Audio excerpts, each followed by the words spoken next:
Your relationship with money matters.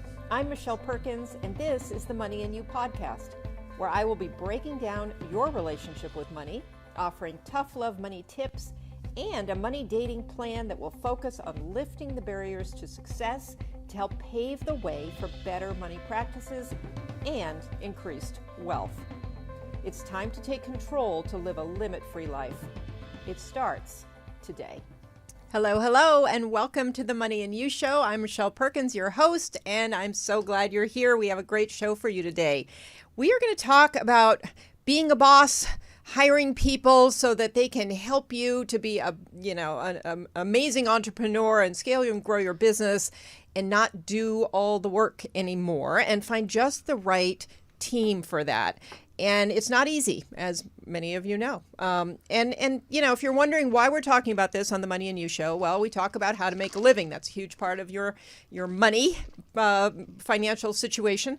So we're bringing on somebody who is so talented and so entertaining. You're going to love our guest today, and she is going to help you tremendously in that realm of being a better boss and hiring talent. So I'm going to tell you a little something that Entrepreneur Magazine just published, and it was talking about what makes a great boss, and a few things that I found interesting and might surprise you. We'll find out if our guest agrees with these things. But a genuine love of people. Great bosses enjoy their team members. They're personally thrilled when a team member succeeds, and they're gratified to see team members grow in their jobs. Number 2, a servant heart. Effective leadership is about serving others, not serving oneself. Great bosses embrace their role to help others succeed, grow, and evolve. And the third one that they talked about was a commitment to their commitments. Great bosses hold people accountable for performance expectations and values standards. And they're firm with team members, but they ensure that promises made are promises kept. Integrity. That's a big part of it, earned every day by demonstrating respectful interactions and delivering to performance expectations. So those are a few things that Entrepreneur Magazine had to say about being a great boss. I'm going to introduce you to somebody that I have the pleasure of knowing, and her name is Talmar Anderson, and her company is Boss Actions. And Boss Actions is the hiring strategy and boss best practices firm that empowers business owners to shift their own role to thriving boss by building kick-ass teams that they can trust to deliver so they can stop doing all the work. As CEO and founder of Boss Actions, Talmar Anderson is on a mission to teach you that it does not have to be so hard to build, lead, and celebrate with your dream team. Powerful, thought-provoking, and to the point, Talmar Anderson, the Boss Muse, has been featured on AppleTV, Roku, and more, and is a sought-after speaker. As the creator of Bossification, the groundbreaking program that delivers step-by-step processes and insights on how to hire, how to manage, and how to step fully into your thriving boss role, Talmar knows how to create dramatic shifts in your perspective on what it means to be the boss of a successfully growing business. Talmar, welcome.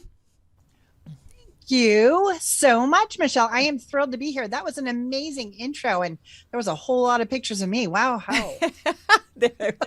Yes, we love that. We love it when we have great pictures of our guests, so thank you. And Talmar, there's so much to talk about. We're not going to get nearly all of it in, but I've been around you a little bit, and I know how much knowledge you have and how well you explain this whole thing. So, I don't know. Do you want to comment on what Entrepreneur Magazine had to say about what makes up a great boss, and then jump in and tell our audience, some of what you have to say? Absolutely. First of all, I think that it's a great point. The 3 points they brought up were strong, and I do think that there's definitely some foundational pieces in it. But I would tell you that it was probably written from the perspective of bosses, because what I know is that employees value 5 things very specifically from a great boss. And I think that one of the things, they're similar, but employees are really looking for a boss that makes them feel heard, that listens to them, right? That's one, gives them access so they can make sure they're doing their jobs well and that they're actually, delivering what a boss wants. They make sure that a great boss according to employees, is someone who is encouraging. And oftentimes this is that fun mentoring part that entrepreneurs and business owners love about building a business, right? It's when they get to be encouraging and see something in the employee that the employee may not even recognize, right? That real mentor capacity, that's super appreciated. And anytime a boss acknowledges or encourages something in an employee, they carry that with them throughout their careers. That's just 3 of the 5. So I think it's similar, but I suspect that article was written from bosses deciding what bosses are good at. Yeah, that's so smart. Yeah, you're absolutely right. I didn't even think about that, but yeah. No, it's okay. It's a great article, and it's not wrong. It's that's from the side of the fulfillment, right? Yeah. Looking backwards, what do you think you did that made you a great boss? And hopefully that's fed from the idea of speaking to the employees about what made them a great boss. And then they put it in their own boss words, right? I kept my commitments. I said what I was going to do, and I did what I was going to say, that kind of thing. Yeah. How did you want to just talk for a minute about how you got into this? What a little of your background is? Sure. The joke I always make is I started off bossing around attorneys. I ran law firms for the first 20 years of my career. And no, I'm not an attorney. I just tell them what to do. I was always on the business side of it, right? I managed the marketing, the accounting, the information technology, the human resources, and the process, operations, so that attorneys could go out and be amazing attorneys. And that's where I started. And then when I was a mom of a very young man, and that's a story for another day, but I realized I needed more autonomy. Like a lot of entrepreneurs, I wanted to be where I wanted to be, when I wanted to be. And starting a business and going down the path of discovering that was challenging, something I was not prepared for, like the majority of entrepreneurs. I'm sure you know what I'm talking about. And I started originally as an operational consultant, did that for 7 years for business owners. And then I realized that they were all asking the same 2 questions, whether I worked with them for an hour or a full year. Everybody wanted to know, how do you find good people? And what do you do if you have to fire them, right? These were the 2 stressors that everybody had in common. And I thought, I can't be inventing this wheel. And it turns out I'm pretty close to inventing the wheel. So yeah, so that's Bossification. And it's a step-by-step method that lets people create predictable, repeatable processes that are specific to your company. It's not do it like Talmar does. It's how to look at your own business, know what team's going to be successful, attract them, and then vet them very specifically. Oh, I love that. So Bossification, it's somewhat of a custom program for your company? Yes and no. Okay. So it's a program that allows people to apply it to their own company. Okay. So the steps are the same regardless of the client, whether it's, big data, roofing companies, marketing firms. It doesn't matter what the client base is. It lets them go, okay, if I'm going to hire, what am I hiring for? What is success to me, for my market, for my business? And then how do I attract that? And we walk them through everything from writing the employment ads and job descriptions to the interview questions. And then we also rolled in the how do you manage? Because so often people are being taught to be great leaders, but they're not actually being taught how to be a manager. And there's a process to it that lets you get ahead of the drama and the stress. Yeah, so interesting. That was another piece of the article that I didn't bring up, and it comes up all the time these days. Just the fact that people get promoted based on their technical skills, and yet they have no management skills, and suddenly they're managers. So exactly. Yeah. I will tell you that has been a problem for a really, really long time. That's not a new problem, right? That has been a problem for, 20, 30, 50 years. The issue is, as we've become more sophisticated and the employees became more sophisticated, the management, especially the higher ups, were being held more accountable to, hey, just because you know the answer doesn't mean you can talk to me that way. And just because you've done what I've done doesn't mean the way I'm doing it is wrong. And so that management skill, how to set expectations, how to communicate accountability, how to motivate people, in a way that encourages them. As the world got more sophisticated and aware that, as a boss, we could influence these people positively, and actually that benefits our business. Let's get back to the money profitably, because we're hiring less often. We're hiring better people that are more efficient. And so that real management side, I think I would say it was about 20 years ago that the business world became more aware of it. And, just every year they try to get more sophisticated about it. But corporations, they're a little slow to catch on to that. That's where the small business owner has the edge on them. We can really build a team the way we want to build it. And it's just about making sure we communicate it and set the expectations correctly. Yes, I love that. And I agree with you.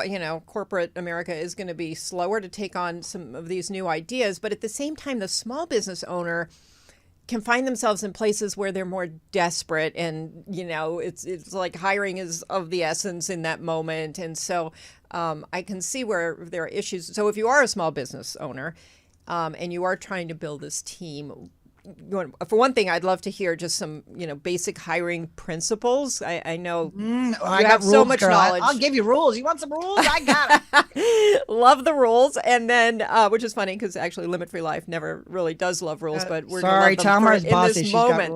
We're going to love them about hiring. But also just when do you start building this team? Because do you wait until you are desperate and then you can't actually hire, the capacity, right, to focus on it. Yeah. All the right questions. It's just, I would say a couple of things. First of all, when it comes to hiring, let's be clear. Our team is more than employees, especially for small business owners. Our team is anyone we let influence the success of our business. So that has to include vendors and independent contractors, as well as employees. Now, how we engage them, meaning how we hire them, and how much of a say we have in what they do is, of course, deciding that relationship, whether they're a vendor, an independent contractor, or employee. But a hiring process should be applied to every single one. We need to be clear on what success is. We have to vet the person if they're going to be able to deliver successfully, right? And the company, it doesn't matter, whoever you're bringing to your company. So the first thing I would say is that when to hire is when you can see that there's an area you need help in, and whether help is an extra set of hands, an expertise that you don't have, or it's time to start scaling, which is when we break out pieces and we let different people take on a certain amount of work so that we can bring on more business than we can handle ourselves, right? That's the scaling and the growth ideology. Then these are all different reasons. But the way to get ahead of the overwhelm is to be mindful about the fact that you want to have a business bigger than you, right? As soon as you can get a hold of the idea that, I don't want to just build 2,080 hours a year, and that's my ceiling on money. And if I'm sick, or if I, want to take a vacation, or I want to hang out with my family, that's going to limit my success and my client's success. I mean, there's a lot beyond that. So as soon as you know that it's going to be bigger than you, that's when you need to take the time to sit down and go, what is the next step going to look like? How will I be able to next get help? And whether that's a bookkeeper for a lot of people, if it's a virtual assistant, or even an in-person assistant, if it's somebody that's actually going to be in front of your clients and help you get work done, it's different for everyone. Mm-hmm. So the truth is, there is no one answer, but it is about you learning how to take the time to get clear on what it is you need and what success out of that need is going to look like. Yeah, thank you. I love that. I love the part about getting clear. I mean, I feel like clarity comes up in every conversation. It really does, right? If we just say, I want help. Well, you know what? Maybe somebody's going to come in here and vacuum, which I would love, by the way. But what I really wanted was somebody to do my SEO. I can't say help. And actually, an even better example, my favorite example, this is one of my rules. So when somebody says, I'm going to hire a VA, a little bit of my tummy is like, oh, because let's be clear. That's like saying, I'm hungry. Let's go to a restaurant, right? It's that specific. So if I say that and you take me to a Mexican restaurant for Mexican food, and I wanted to go to a Japanese restaurant for Japanese food, I'm angry at you. You did it wrong. You didn't get it right. How dare you? You're fired. But I wasn't clear. Right. Not fair, not right, and creating my own chaos. And that's what I'm trying to get people ahead of. Yeah. Oh, I love that. I mean, it's the same thing with money. You have to be very clear, what your goals are, what is actually going on with your money. I mean, there's so much clarity around everything. I work with career professionals who are not entrepreneurs, who are looking for jobs. They're very broad too. And, they're, again, sometimes feeling a little desperate, kind of like, well, I just almost will take anything that fits in this giant box. And that's not clarity either. And, clarity always makes things work better. And Amen. 100%. So here's, say what we want, get what we say, right? Isn't that it? Yeah. If we want something very specifically, I want someone to come in and edit all my videos and make sure that there's a nice title page, get them loaded up to all my sites, make sure that they get posted in rotation on our social media, right? Put them into the right folders, share them in the right vehicles. Like, that's clear. Not, I just wish somebody would help me with my videos. Yeah. What do I want them to do? Yeah. And I'll tell you the sticky part then, Michelle, is that everybody's like, yeah, but I don't know anything about videos. What do I want them to do? Right. Right. Yeah. And I would imagine when you're working with small businesses, you do probably have to help them understand who they need on their team. I feel like I need that a lot. Like, you need help, that there are a bunch of different areas you need help in. And well, how do you prioritize? What do you need first? And then to get that clarity, because sometimes you don't know what you need or who you need or what you don't know. So, well, will you be surprised that the very first thing we walk everybody through in Bossification is their why for hiring right now, right? There's a lot of reasons that, we've already discussed that. There's so many reasons that you could need to hire that you, boss, have to tell me, why are we hiring? Are we hiring for cash flow? Well, then we're going to look to hire a position that will help us bring cash in faster. So is that a bookkeeping invoicing issue? Is that a business development sales issue, right? That's why there can't be one answer. It really is dependent upon you. And so learning how to really take the time, and totally, if I can go off the mark for a second, sure. Michelle, something that you keep talking about, how we keep looking for clarity. I think the biggest, hardest thing, and I know I struggle with it, is giving ourselves permission to just stop to think. Right? The overwhelm is because we book ourselves, book, right? Yep. And I'm sure you see this all the time. And we're not taking the space to think. This hour, I'm going to think about my money and investing. This hour, I'm going to think about hiring an assistant. This hour, I'm going to think about hiring for my home life. Because if you're a successful business owner, you're going to be hiring for your house, I promise. For your house, for your family, that's all still hiring. Yeah. But we're not being, to heck with clarity, we're not giving ourselves the space to plan. And if we don't plan for success, that's planning to fail, right? Isn't that what they say? Yeah, that's what they say. And they say it for a reason. Yeah, I know. True. And, it's overwhelming to think about. And I love that you can help people with that, because people do need help. Because what happens is you go into kind of the analysis paralysis and you do nothing for a long time, and because you can't figure out what to do. So I think your role is so crucial, to have somebody come in and help you design this plan, help you figure out, how to make it happen. Because even if you create the plan, then there's still the whole dilemma of, okay, now I have to hire and I don't really know how. And so absolutely, there's a lot to it. So I understand business owners, especially people who are not actually business people. I mean, there's so many of them out there that the lawyers, they get their law degree and then they're expected to be entrepreneurs and hire and train teams, and nobody's ever taught them anything about that. Same with doctors and dentists. Here's a big secret for your audience. MBA people don't know how to hire. And I mean that with kindness. There's some MBA organizational structures. I'm sure they would happily go to the mat with me. I get it. But the predominant amount of people who are going in to study business are still not being taught the process of how to hire for themselves, right?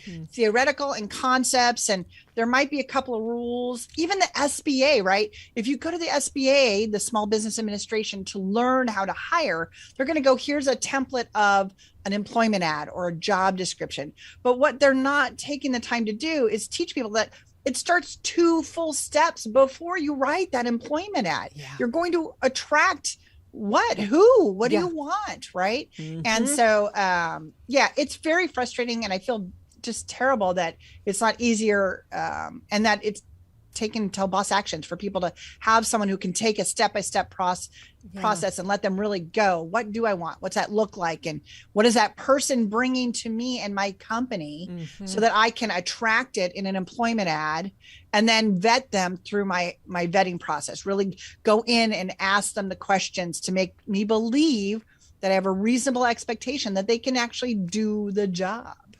Yeah, let's talk about that for a minute. I mean, there's so much to talk about. Everything you brought up, I'd like to go back to. But so smart. And I love what you said about the MBA. I've had a lot of clients actually who were like, maybe I need to go back to MBA school to learn this or that. And I have an MBA. It's ancient, but I have one. And I know the curriculum's all changed and everything else, but I still think, no, that's not going to give you what you need. They're not going to talk to you about the kinds of things that you're talking about. Well, and they're certainly valuable, especially depending industry specific. I'm not saying that, but what I'm saying is if you're going to learn how to run a business, that's not the path, right? There are other ways you need to get some skills and process inside your business if you're going to have a chance at success. And education, I'm not bagging it. Heck, that's what I do. I educate people. I like education. But again, it's the clarity. What are we trying to go to school for? What are we buying this course for? What are we doing this program for? What is it going to bring into me or my business so that we can be more successful? And sometimes, we fall in like with people, which is why we hire them, right? Oh, he was so nice. He reminded me of somebody, and I just know he's going to try really, really hard, which, by the way, is not a reason to hire somebody. Trying means they're probably not going to get the job done. I'm just putting that out there. So not always, but predominantly, right? So it's just a lot to consider. Education, I'm not saying that it's wrong, but I just don't want people to think that it's my point is you have permission to not know how to hire. It's literally the last thing people teach you. And you have to be part of larger masterminds, $25, $50, $100,000 masterminds. And then they bring in an organizational structure person to really help you build it with you, not necessarily even teaching you what it is that you're doing that's specific so that you can continue to repeat it and build a team. Because if you're successful, you're going to always need to be bringing on new team members, whether it's a coach or even a mastermind, like I alluded to that ideology, or if it's your advisors or it's the people in your business, you're going to need to always be hiring. And so it's just, for me, it's a fundamental principle. I just want to get out there as quick as I can. Yeah. It's so good. 2 things that I hear a lot. One, from successful people, I've tried hiring people. I do everything. I do it so well. And I try hiring people. It's always a disappointment. It never works as well as me doing it. And so I just can't build this team. I've tried. That's one thing that I hear a lot. So to that point, there's 2 things I would ask. One, if we've tried, were we clear on what a successful person was going to do? So sometimes a mismatch hire is, I thought I needed help with my bookkeeping, but what I really needed help with was marketing. And so if we hired an assistant, poor assistants, God love you people. People are hiring badly and blaming you. But if I hired a bookkeeping assistant, but then we went into the process as I get it, because small business, we're always changing, we're always growing, it's a flow, right? Sometimes you need more employees, sometimes you need more independent contractors. It's going to change. So once we get in, some mismatch hires are just I thought we needed bookkeeping. What we really need is marketing. Of course, you're not successful at it because you're a bookkeeping assistant, not a marketing assistant. And so I'm sorry, this isn't working, right? Whether the boss has the time and the awareness to see that they just mishired about that, which happens a good amount, that they'll be like, oh, I just hired the wrong person, but now I feel bad because I like them. But your business can't grow and you can't contribute and be impactful if you don't have the right people. So you do have to let them go, boss. That's a mismatch that happens a lot. But the other one, the delegation, the control, nobody will do it as well as me. It's a big fat lie, people. I don't care what you do. I don't care what you do. Somebody can do it as well or better. And the thing about it is you can't wait to delegate. The minute you find that person, you're like, oh my gosh, wait till you meet Sarah. She is going to rock your world. I can't wait to sign you on new client and hand you off to this person who is amazing.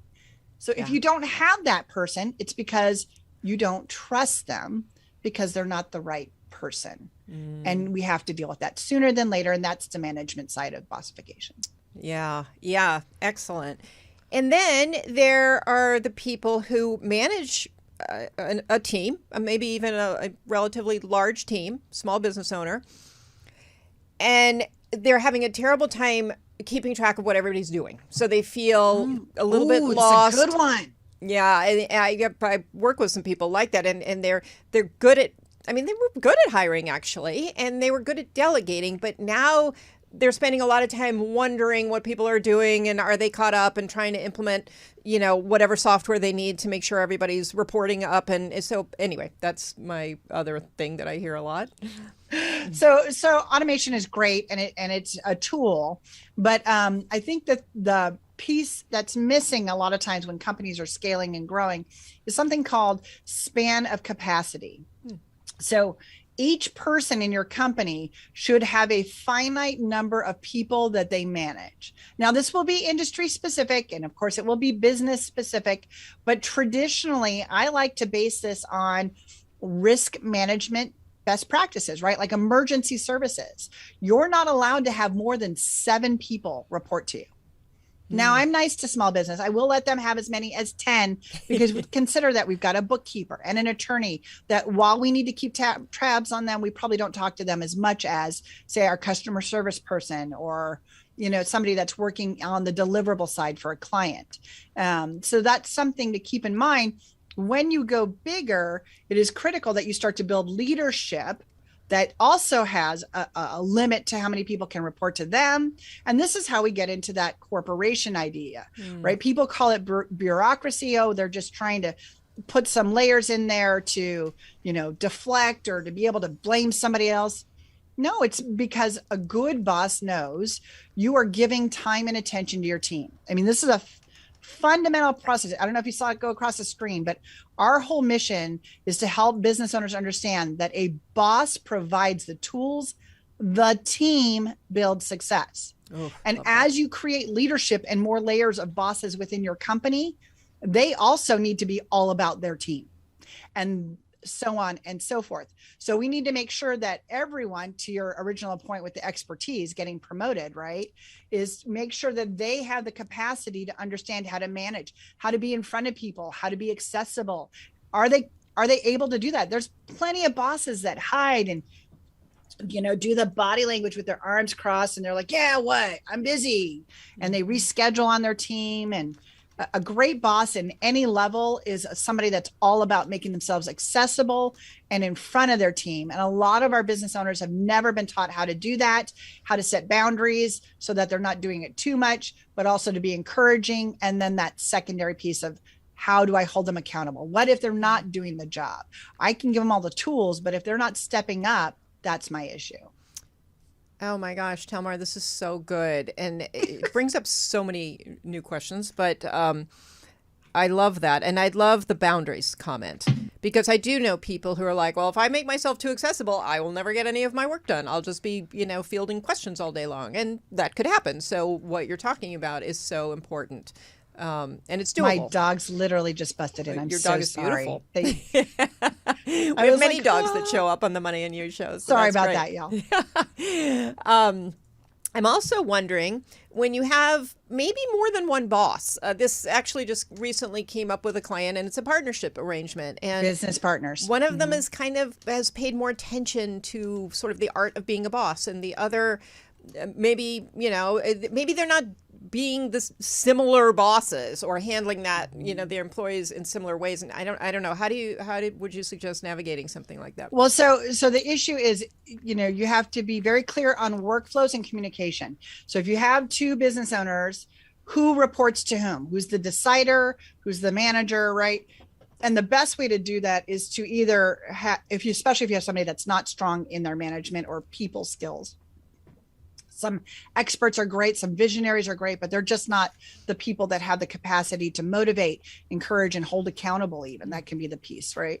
So you can create a workflow that allows the person that's great with their interaction and their humans be the person that brings all the information to the team and shares it downward. So we could isolate the one boss, the business owner that's not great at the management skills, or we can develop them. You say, hey, you need to meet Talmar Anderson and go to her Boss Actions VIP Boss Days. Yes. I'm just saying that's one of the things you could do. Yeah, and I definitely want to talk about that more in just a minute. Because, being saucy. But the point is they can develop those skills, right? Right. The reason the majority of people who say, I don't like people skills, or I don't want to be around, I don't want to hire, like I never want to be a boss.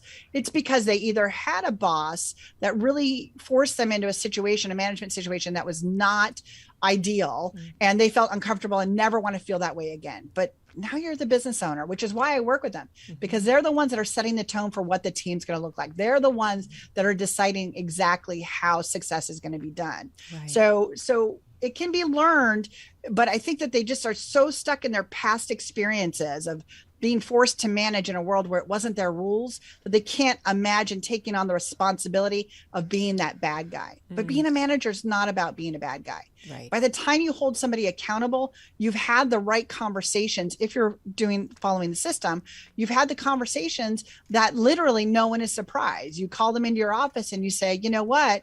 We talked about this. You said this. It didn't happen. So you know what our next step is. And it can be that simple. Wow. Yeah, that sounds simple. Hard to do, but it's not always easy. I'm not going to promise that it's fun, but right. It doesn't have to be this big, boulder that you carry around for a long time, suffering through underperformers and making yourself sick. Mm-hmm. Yeah. And I love earlier when you said to use the same hiring process with, people who aren't full-time hires, whether that's a VA part-time, independent contractors, vendors. Absolutely. Because as a person who's used a lot of VAs or hired a lot of VAs, I can say I have probably not done that. And so that's excellent advice. And I also want to ask you one question about that. When you have a team like that,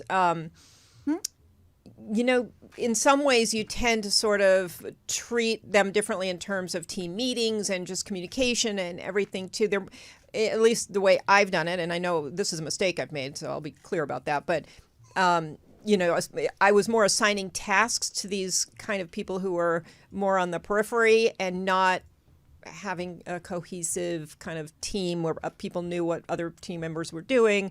I'd just love for you to comment on the best way to kind of handle that. Well, so there's a couple of things. So, of course, we are limited in what we can hold accountable for, at least within the United States, right? With regard to our independent contractors and with regard to our vendors. However, there are no rules with how often you can meet with them and ask for progress. You can put that into your independent contractor. You have to do an independent contractor agreement and scopes of work, right? That's the difference between ICs and employees, right? Employees, we get to tell them exactly what we want, when we want, and how we want. It's beautiful. Don't be afraid of employees, people. It's much, much better. Don't be afraid. If you're afraid, let's have a conversation, because employees are really where you're building your business. Now, independent contractors, you can still require that you may have to pay them, but it's worth it every time. You can have weekly meetings. You can have them come to the team meetings. You can meet with your vendors on a monthly basis, on a bi-monthly basis. Depends on what you've got going on. But that's when you need to be clearly saying, am I getting what I need? these are the questions I have for you. And what do you need from me to make sure I'm getting the results that I expect from you? Right. So that the management side is the same, regardless of the engagement with which you've hired somebody. Oh, sorry. Gosh, I'm knocking you all around. But it's really about understanding that I want these results. This is what I'm looking for. And what do you guys need from me to get those results? Now, we can only manage to results with an independent contractor or a vendor. And then with employees, we can manage to, cultural fit. That could be done for independent contractor too. Again, that's complicated, but with performance of very specifically, did they show up on time? Are they wearing the company colors? All that stuff we can manage in an employee. In an independent contractor would have to be written out in the agreement, and then each scope of work would have to have any specifics.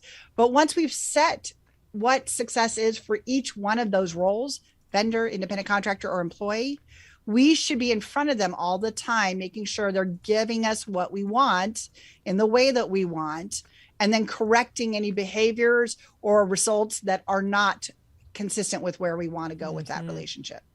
Yeah, thank you. That's the broadest way I can explain that. No, that's great. And, the hiring process is a lot more than, like you say, figuring out the job description and doing the hiring, because then they come on board and there's onboarding and there's training and there's all kinds of things. And so Absolutely. You help people figure that piece out too, because without that, you're 100%. missing a lot of what sets somebody up for success, I believe.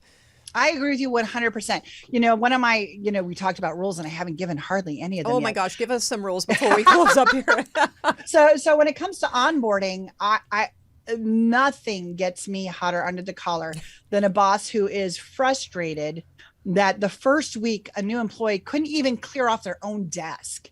How dare you? You invited them to come work for you. You set the date they were coming. You expected them. How dare you not set up some kind of welcome and give them the tools they need to be successful? I mean, it is in every business owner's best interest to not start any engagement until such a time as you can get everything they need from you ready and set up. So if that's emails, computers, a place to sit, a Zoom account, a nice handy dandy mug, whatever that is, that's going to make them feel welcomed and expected. You hired them. You don't get to be unprepared for them when they show up. I love that. I love that. And I'm thinking about the people that I've worked with who've gotten jobs and then have told me, well, I was supposed to be, I'll catch up with them a couple months later. Well, they were supposed to train me, but I don't really get training. There's somebody that I can bother when I have questions, but, or I still really don't know what I'm doing and I'm trying really hard to do the best job I can, but nobody's really given me great, instructions or anything. So I love that you're saying that. Okay, here comes another rule. Or it's more of an insight. I don't think it's a rule, but let us be clear. An open door policy is meaningless if you're not having regular one-on-one meetings. Let me explain. If you go, I don't know what they're talking about. I have an open door policy. They never come and ask me for help. So let's be clear. You would like your employee to come to the boss who they're always worried about impressing, who they're trying to give their very best to. You want me to come into the boss, stop them in the middle of something, admit I don't know something, ask them to help me solve that something, and maybe tell me how to learn to do it better. But you want me to just interrupt your day and tell you about that. And that's something that's going to be easy for me to walk in and do? Absolutely not. One-on-one meetings allow us to give them a consistent place to ask questions and come and understand what you want from them. So if we start to cultivate the relationship through those consistent meetings and really make those about the employee and in the team, then the relationship is there where they know, oh, I really can bring things to her. She helps me with it. So when I approach her and say, hey, I have this problem, it's less stressful for me because I've seen them over and over again develop this relationship with me where I didn't get fired every time I asked a question. Right. And so I think people underestimate how scary it is to take advantage of an open door policy. Oh, that's fabulous. So good. I love that you're still taking the perspective of the employee too, and you're able to see both sides because it's super It's really important. important. If you're going to be a great boss, you have to be, and that's, the funny thing about that is so many business owners went into being a business owner. Those entrepreneurs are driven on building a culture that is better than what they've experienced, of never being that boss, which honestly, a lot of my clients, they kind of went the other way. They're like, I've tried to be as nice as I can, but I really just need some results now. Yeah.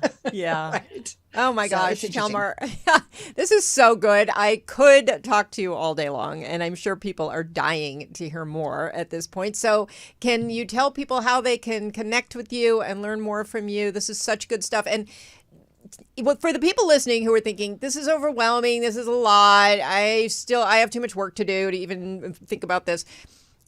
Can you just give them a quick summation of what they could expect if they do stop, think, take the time, and implement this kind of a thing? Absolutely. So the first thing is, if you, boss, think you are too busy, let's talk. You will only get busier from here. So if you're already feeling overwhelmed and like you can't imagine learning one more thing, let's consider the idea that if you develop your own skills for hiring and attracting a kick-ass team, that's the only way you get space on your calendar besides closing your business doors. The only way. Because you either lose business and now all of a sudden have time, or you hire, you get more profit, which I know Michelle would love to talk more about. You can be more profitable because you've got more team. And that's how you actually can get money and space on your calendar. It's the only way outside of closing your doors that you can create space for yourself to think, to write a book, to go on vacation with your phone off, right? These are all the things that developing your own skills for hiring and managing a team will really let you grow to successfully. I mean, that's what it's about, right? And doing it with a team that you enjoy is all about learning how to identify what success is for you specifically. Yeah, love that so much. And of course, profitability. I do love that. And I know there are people out there saying, well, that doesn't make sense because if I have all these additional salaries on my payroll, then I am going to be less profitable. So that's a conversation to have with Talmar or me. And definitely something to talk about because that is a mindset or a thought or belief that you may need to understand differently. 100%. And it might be an education piece, right? Teaching people how to create workflows and different compensation models that don't require somebody to do it exactly the way you're doing it. So, yeah. Well, Talmar, we've gone past our time here. So can you tell people how they can connect with you? And I'll be telling people to connect with you because you are really a powerful force in the small business world, and people need you. And I hope that they will talk to you and get the help to grow and build this dream team, which makes everything not only more profitable, but more fun when you have a great team. Yeah. I agree with you 100%. Thank you for having me, Michelle. Anyone can find us at bossactions.com. They could go to zoomwithtalmar.com. They can set up an appointment to speak with me, see what else is going on with us. I would love the opportunity to speak with anyone that has questions. It doesn't have to be so hard. And it's a lot of fun to build, lead, and celebrate with a kick-ass team. Thank you, Talmar. You are fabulous. And thank you so much for spending time with us here today. And I really definitely, listeners, please connect with Talmar. She is great, and you will be so happy you did. And thank you for listening. Thank you for being here today on the Money and You Show. We love to have you here. Please subscribe. Leave us a review if you like the show. That helps us keep going. And contact Talmar, and you can find us at ubngo.com on Monday nights at 7. And then you can find us at least by the next day on all the podcast platforms, the Limit Free Life YouTube channel, Limit Free Life Facebook page. You won't have trouble finding us. And so thank you again for being here. Love your questions. You can email me at michelle@limitfreelife.com if you have ideas or questions, or even questions for the guests that you see, and I can pass those on. So thank you again, and we'll see you next week.